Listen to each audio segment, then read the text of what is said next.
اس کے بعد یزید نے گورنر مدینہ کو معزول کیا، عمرو بن سعید اشدق جیسے ظالم شخص کو وہاں سے مکہ مکرمہ بھیجا 400 سوار لے کر کہ جاؤ ان کو پکڑ کے لاؤ، فلاں کرو فلاں۔ جب یہ مکہ مکرمہ آئے تو انہیں سمجھ آیا کہ ہمارا پالا کس سے پڑا ہے، اور شرم کے مارے اپنے منہ نیچا کر کے واپس چلے گئے کہ یار مکہ مکرمہ میں دار الامن ہے، بلد الامین ہے، پرامن جگہ ہے، جہاں چیونٹی تک کو مارنے کی اجازت نہیں ہے، جہاں اشارے کے ساتھ بھی آپ حالت احرام میں کسی کو مار نہیں سکتے، کسی جانور کا شکار نہیں کر سکتے، وہاں ہم نواسہ ابو بکر اور نواسہ رسول کے لیے آ گئے ہیں، یار کیا معاملہ۔ بہرحال یہ وہاں سے واپس ہوئے۔ حضرت امیر معاویہ رضی اللہ عنہ کی وفات رجب میں تھی، تو رجب کا اینڈ تھا، رجب کے بعد شعبان آیا ہے، شعبان کے بعد رمضان ہے، رمضان کے بعد شوال ہے، شوال کے بعد ذوالقعد ہے، ذوالقعد کے بعد ذوالحج ہے، ذوالحجہ میں حضرت امام حسین رضی اللہ عنہ کا یہاں سے سفر ہے، 5 ماہ تک حضرت امام حسین مکہ مکرمہ میں مقیم ہے۔ دنیا زیارت کے لیے آ رہی ہے، لوگ مل رہے ہیں، حضرت امام حسین رضی اللہ تعالیٰ عنہ کے ایک حلقہ ارادت بڑھ رہا ہے، تو کوفہ کے چند ظالم بے وفاؤں کے امام، جن کے ماتھے پر بے وفائی کا بدنما داغ ہے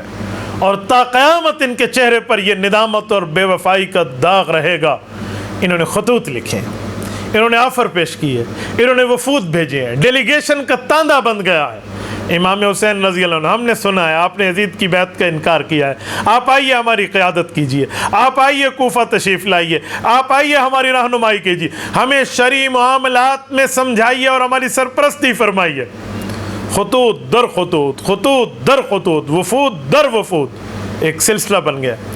حضرت امام حسین رضی اللہ عنہ جب سفر کا ارادہ فرماتے ہیں تو صحابہ کی اولادیں اور امام حسین کے بچپن کے ساتھی اور دوست اور پیارے اور تعلق والے یہ آڑے آ جاتے ہیں، آپ سفر کیوں کر رہے ہیں؟ آپ جانتے نہیں ہیں یہ عراق والے کون سے لوگ ہیں جو آپ کو طلب کر رہے ہیں؟ انہوں نے آپ کے والد حضرت علی المرتضیٰ رضی اللہ تعالیٰ عنہ کے ساتھ کیا کیا، انہوں نے آپ کے بھائی حضرت امام حسن رضی اللہ عنہ کے ساتھ کیا کیا، یا مذل المؤمنین کا ان لوگوں نے حضرت امام حسن رضی اللہ عنہ کو طعنہ دیا تھا، انہوں نے امام حسن کے نیزے کے ساتھ ان کے ران پر حملہ کیا تھا اور زخم دیا تھا۔ وجہ حضرت امام حسن رضی اللہ عنہ نے اللہ کے رسول صلی اللہ علیہ وسلم کی پیشن گوئی کو پورا کرتے ہوئے اپنے والد حضرت علی المرتضیٰ کی طرف سے ان کی شہادت کے بعد بطور جانشین حضرت امیر معاویہ رضی اللہ عنہ کے ساتھ بیعت کی ہے، ہاتھ میں ہاتھ دے کر صلح کی ہے۔ اس کی پاداش میں ان کوفیوں کے نظریں پھر گئیں،